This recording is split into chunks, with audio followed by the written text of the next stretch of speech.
Hello everyone, welcome back to another video. Today I figured I'd go over quickly the performance of the 2013 Trash Can Mac Pro.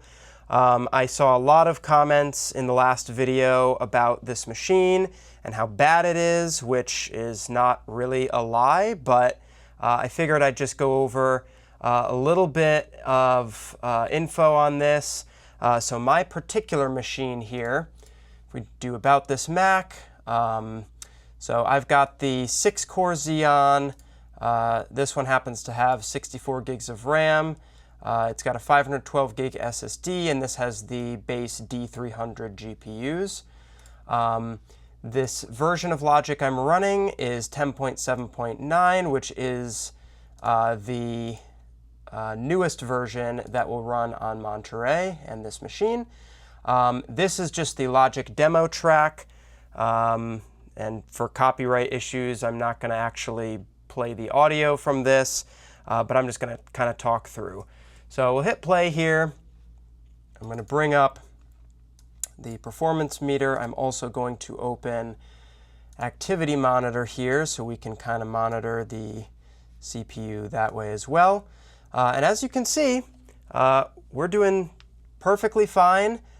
This has a ton of tracks in it, as you can see. We've got stacks here, background vocal stacks, a ton of them. And yeah, we're doing just fine. Performance-wise, not even hitting 25% on any of the cores, which is pretty awesome. And yeah, we can skip ahead. Performance is great as well. Let's open that back up.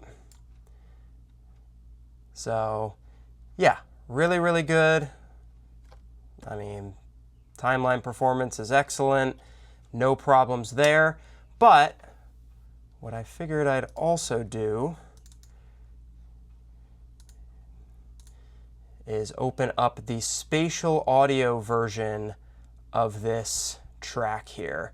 So I'm going to load this. Now, I don't do anything with spatial audio. I can't really imagine a beginner at home, someone that's buying this machine for, just like an intro to home recording is really going to be working with spatial audio. I feel like it's still a pretty niche thing at the moment. However, I figured I would go through this just to show you that there's a lot of headroom in this machine that people don't realize. You can see we already have one of the cores hovering around 25% here. That will spike as I get going, but let's kind of move on to the meat of the song, so to speak. You can see we're definitely, down here at in the activity monitor section, we're definitely getting pretty high up on those meters for the CPU cores. It does spike a little bit around the end here, about 80% through the song.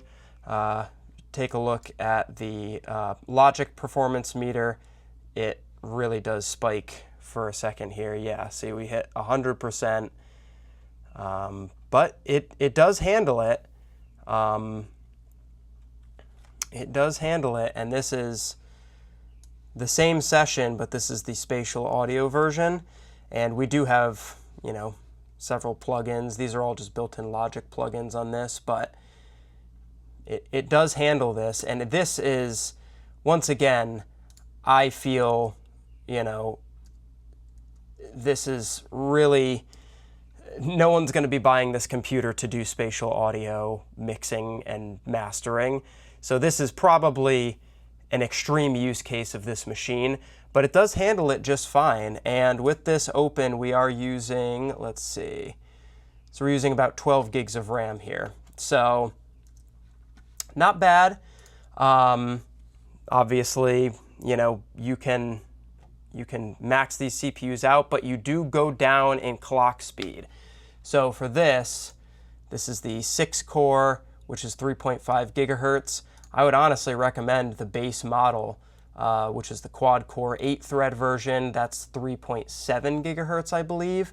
So single-core performance, as one of the commenters in the last video did mention, single-core performance matters more in this situation than multi-core, like having, 24 threads, for example. Logic does a very good job of spreading out the cores and the workload across all the cores, but you have a single track with a lot of plugins on it. Single core performance does matter, and that's where Apple Silicon shines. The single core performance is amazing.